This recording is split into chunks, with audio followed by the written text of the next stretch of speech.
क्या आप जानते हैं कि 2004-05 में हिमाचल प्रदेश में सिर्फ 653 फैक्ट्रीज थीं? जी हाँ, इतनी बड़ी पोटेंशियल के बावजूद यह राज्य मुख्य रूप से टूरिज्म और एग्रीकल्चर पर निर्भर था। इंडियाज इंडस्ट्रियल आउटपुट में इसका योगदान बहुत कम था और देश की फैक्ट्रीज में से 1% से भी कम यहाँ स्थित थी। राज्य की इकोनॉमी ज्यादातर कृषि पर आधारित थी और हिल एरिया और दूरदराज के इलाकों के कारण बड़े पैमाने पर इंडस्ट्रियलाइजेशन होना लगभग असंभव लगता था। इंफ्रास्ट्रक्चर की कमी, कनेक्टिविटी की समस्या और सीमित इंसेंटिव्स ने इन्वेस्टर्स को हिमाचल में फैक्ट्रीज सेटअप करने के लिए ज्यादा अट्रैक्ट नहीं किया। 2019-20 तक हिमाचल प्रदेश में एक जबरदस्त बदलाव देखा गया। 2004-05 में जहां सिर्फ 653 फैक्ट्रीज थीं, वहीं 2019-20 में ये संख्या बढ़कर 2687 फैक्ट्रीज हो गई, जो 311% की अद्भुत ग्रोथ दर को दर्शाती है।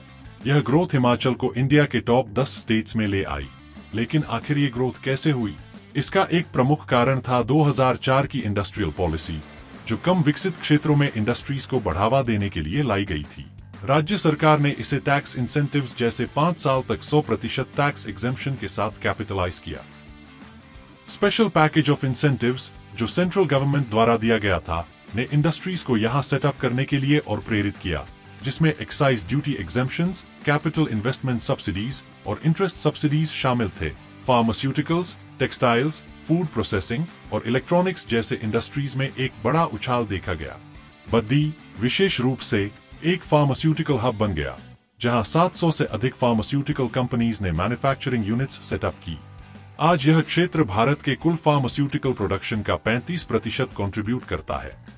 इंडस्ट्रियल पॉलिसीज के अलावा इंफ्रास्ट्रक्चर डेवलपमेंट भी एक महत्वपूर्ण भूमिका निभाई। प्रधानमंत्री ग्राम सड़क योजना (PMGSY) ने ग्रामीण क्षेत्रों में रोड कनेक्टिविटी को सुधारने में मदद की, जबकि नेशनल हाईवे एक्सपेंशंस ने इंडस्ट्रियल एरियाज तक बेहतर पहुंच सुनिश्चित की। इसके अलावा राज्य में पावर जनरेशन प्रोजेक्ट्स ने इंडस्ट्रीज को आवश्यक बिजली की निरंतर आपूर्ति सुनिश्चित की।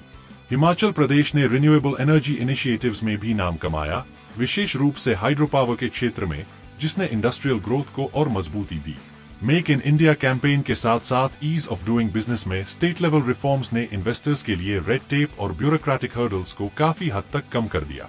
परिणामस्वरूप हिमाचल प्रदेश में फॉरेन डायरेक्ट इन्वेस्टमेंट्स (FDI) की मात्रा में 40% से अधिक की वृद्धि देखी गई, खासतौर से 2010 और 2019 के बीच।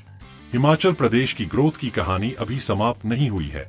वास्तव में सही फोकस और पॉलिसीज के साथ राज्य और भी तेजी से बढ़ सकता है।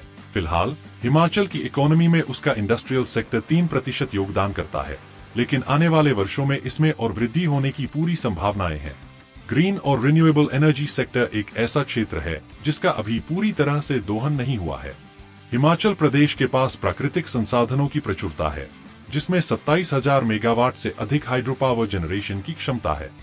जैसे जैसे ग्लोबल मार्केट सस्टेनेबिलिटी की ओर बढ़ रहा है, हिमाचल अपने इको फ्रेंडली मैन्युफैक्चरिंग के लिए खुद को एक अग्रणी राज्य के रूप में स्थापित कर सकता है, खासकर सेक्टर्स जैसे इलेक्ट्रिक व्हीकल्स, बैटरी स्टोरेज और ग्रीन टेक्सटाइल्स में।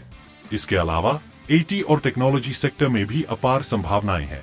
राज्य का फोकस डिजिटल इंफ्रास्ट्रक्चर और टेक पार्क्स पर है, जो IT कंपनीज के लिए एक आकर्षक डेस्टिनेशन बन रहा है।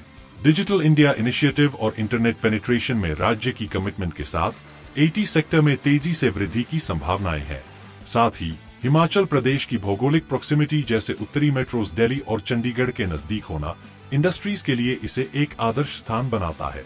जैसे जैसे ट्रांसपोर्ट लॉजिस्टिक्स में सुधार हो रहा है, हिमाचल में बिजनेसेस की संख्या में वृद्धि हो सकती है, जो दूसरे इंडस्ट्रियल बेल्ट्स की भीड़ भाड़ से बचकर यहां सस्ती और अनुकूल जगह ढूंढ रहे हैं।